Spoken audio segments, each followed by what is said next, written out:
Hey everyone, welcome back. Today's quick tutorial is on how to edit the checkout page in Wix. In 2026, the checkout process is your final chance to build trust and gather essential data, and these steps relate perfectly to each other to help you customize that experience.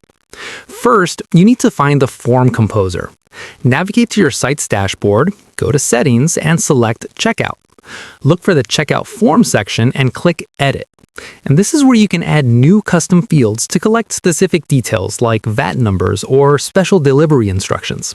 Simply click Create Field on the left, choose your field type like a short answer or checkbox, and customize it with a name and placeholder text. Just a heads up, if you have old fields from before the 2024 update, you should delete and re-add them to access all these new styling and placeholder options. Next, let's look at how to make your form smarter using conditional rules. This allows you to show or hide certain fields based on a customer's previous answer. For example, you can create a rule where a company name and tax ID field only appear if the customer first checks a box saying, "This is a business purchase." This relates directly to a cleaner user experience because customers who are just buying for themselves won't see any irrelevant fields, which keeps your checkout fast and focused. The next connected step is building your marketing list with a subscription opt-in. Within that same editor, you will see a toggle for the subscription opt-in checkbox. When you enable this, you can choose if it should be checked by default or if the customer needs to manually select it.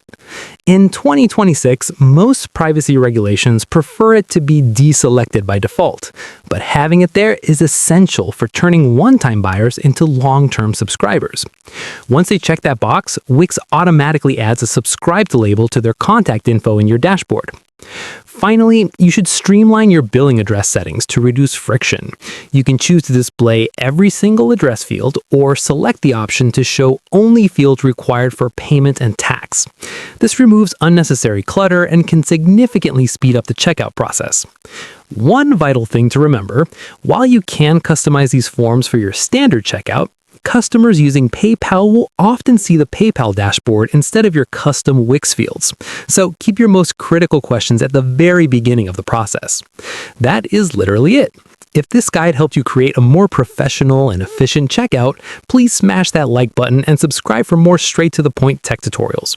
Drop a comment below if you want to see how to add custom Wix site policies to your checkout footer next, and I will see you in the next video.